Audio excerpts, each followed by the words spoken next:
It was kind of a liberating time for me to be able to, not just with work, that's why I said I'm not sure if it's retirement, if you're retired or not, but with friends, with family, with our children. I felt it was a good time for me to kind of declare my time and declare my boundaries in a stronger, caring way, but in a stronger way that say, I don't need to do that anymore, or I don't need to be a part of that anymore, or I want to be more a part of X, Y, or Z. Like really creating certainty around what's stimulating to me and where I can add value to that person, that community, that charity, that relationship. I think that what happened. It's like an awakening, and that's why I said Okay, I don't I know. like that word. I don't know if it's like a retired, not retired, but I think it's more at that age of 60 awakening. Could be. It's the ability to step away from your career the way that it was.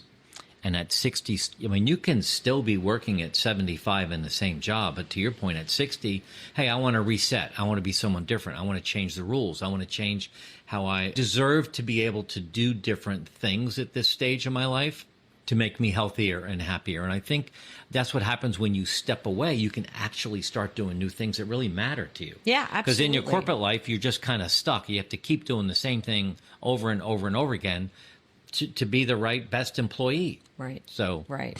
I think that another thing that starts to happen is when you can intentionally choose your relationships, like I just talked about this guy this coming Friday, our relationships become more honest. When I was in my career, I had to hang out with certain people. I know this sounds awful. I had to take certain clients to dinner, even if I didn't want to spend time with them. But what happens when you can actually handpick who you want to hang out with, who you want to play golf with, who you want to have breakfast with, who you want to go to the gym with, your relationships are better because you're with people that care about you and you care about them. Well, I think it's not only that they're better, it's that you have the opportunity to make them more intentional.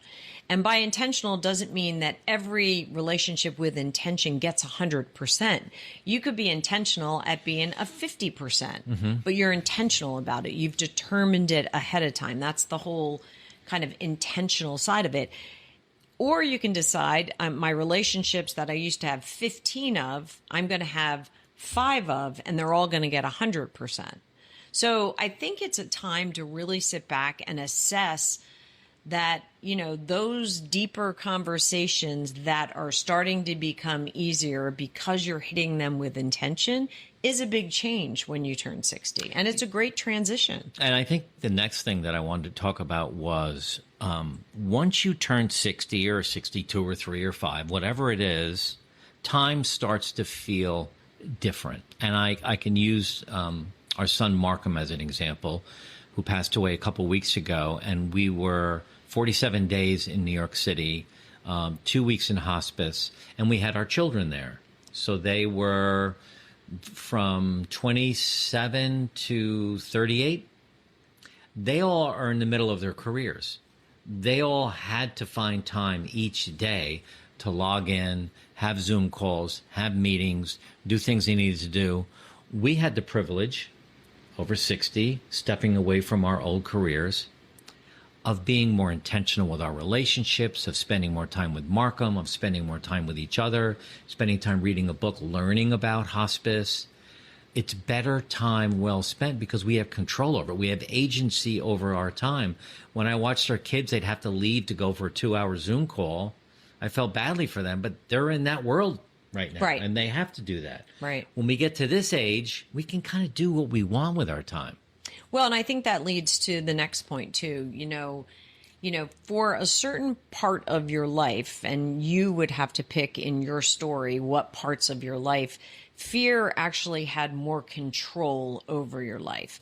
I know when I worked in corporate America, every year, on either big client renewals or, performance reviews or promotions or, missing a promotion, you had this fear of, am I going to get there? Am I going to do it? How much of it can I control? And when fear loses its impact on you. You know, there's not a lot that you fear in over 60 that you don't have control over.